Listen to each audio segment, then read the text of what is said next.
How far do the shadows of a colonial past stretch into the present?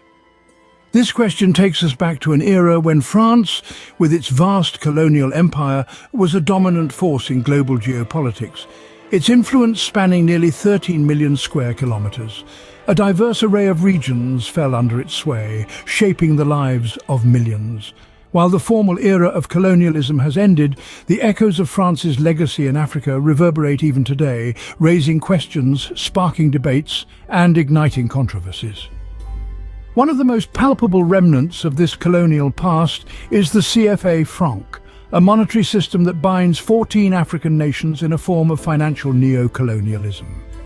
This system, a controversial legacy of French colonialism, has had profound implications on the economic autonomy and growth of these nations. So let us delve into the CFA Franc, the invisible current of neocolonialism. Born in 1945, the CFA Franc was touted as a beacon of economic stability for newly independent African nations. This monetary system, introduced in the aftermath of World War II, was tied initially to the French franc and now to the euro, creating a financial umbilical cord of sorts between France and 14 African nations. This connection, however, is not as benign as it may first appear. The CFA Franc system requires these African nations to deposit up to half of their foreign reserves into the French national treasury. Picture this: you earn money, but you're forced to put half of it in a bank account that you can't access without permission. It's as if these nations are working, but with one hand tied behind their backs. This system has had profound impacts on the economic autonomy of these nations. By restricting access to their own capital, these African nations are essentially in a financial straitjacket, suffocating their ability to invest in their own economies and limiting their economic growth. The CFA franc is more than just a currency. It's a tool of control, a neo-colonial leash that keeps these nations bound to France. It's a stark reminder that the chains of colonialism are not just physical, but can also be economic. The CFA franc is a currency, yes, but it's also a symbol, a representation of a legacy of control and dependence. But this isn't where the neo-colonial relationship ends. Under the veil of cooperation agreements, France's influence seeped deeper into the African nations. The end of the colonial era did not mean the end of French presence in Africa, it merely transformed. France managed to maintain a military presence in many of these nations, an influence shielded by the guise of cooperation agreements inked during the independence processes of the 1960s. But the influence did not stop at boots on the ground. France also secured priority access to vital resources such as uranium, oil, and gold. This direct exploitation of natural resources is yet another facet of the neo-colonial relationship between France and the African nations, a relationship that continues to benefit France at the expense of the nations it once ruled. This influence is further entrenched by a network of political and economic relations that favor French and local elites. The power dynamics in this network are skewed heavily towards France, hindering the development and sovereignty of African countries. These nations find their potential stymied, their progress slowed, their sovereignty undermined, and their resources exploited.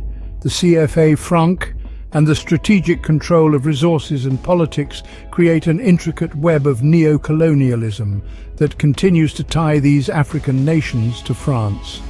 This predatory relationship has left deep scars that still mar the landscape of these nations. A bitter legacy of a colonial past that continues to cast long shadows over the present. The price of promised monetary stability, sacrificing economic autonomy. It's a trade-off that's left a bitter taste in the mouths of the CFA franc nations. The iron grip of the CFA franc system has left these nations among the world's poorest and least developed. They're caught in a vicious cycle, their growth and development stunted by the suffocating hold of economic dependence. But the winds of change are stirring. There's a growing chorus of voices calling for reform or even the total abolition of the CFA franc. These voices are not just whispers in the wind, they're a roaring hurricane demanding change. At the heart of this storm is the proposal for a new currency, the eco. It's a beacon of hope, signaling a desire to break free from the chains of the past. A desire to reclaim economic autonomy, and chart a course towards a future that's dictated not by the ghosts of colonialism, but by the aspirations of the African nations themselves. But the question remains, will the eco truly represent a break from the past? Or will it merely be a new face on an old system, with France's influence still looming large? The answer to that question will determine whether the chains of the colonial past are finally broken, or if they're simply reforged under a new name. But will the chains of the colonial past finally be broken? That's the question that hangs in the balance as we await the dawn of a new era. The CFA Franc, a stark reminder of colonial shadows lingering over the present. It is a symbol of a complex relationship that has been woven between France and African nations. A relationship that has been marred by control, exploitation, and the struggle for economic and political independence. This financial umbilical cord binding 14 African nations to their former colonizer has been a subject of intense scrutiny and debate. It has sparked questions about the legacy of colonialism and the future of decolonization. What does it mean to be truly independent in a world that is interconnected and interdependent? How do nations break free from the shackles of their colonial past without severing vital economic ties? The CFA Franc case is a compelling study of these questions. It is a mirror reflecting the realities and challenges of post-colonial Africa, a testament to the long-lasting impacts of colonialism. It is a narrative of nations caught between the desire for autonomy and the realities of economic dependence, a narrative that is still being written. In the face of mounting criticism and the call for change, the future of the CFA Franc hangs in the balance. The proposal for a new currency, the eco, signals a desire for change, a desire to break free from the shadows of colonialism. Yet, questions remain about France's continued influence in this new system. Only time will tell if the ghosts of colonialism will finally be laid to rest.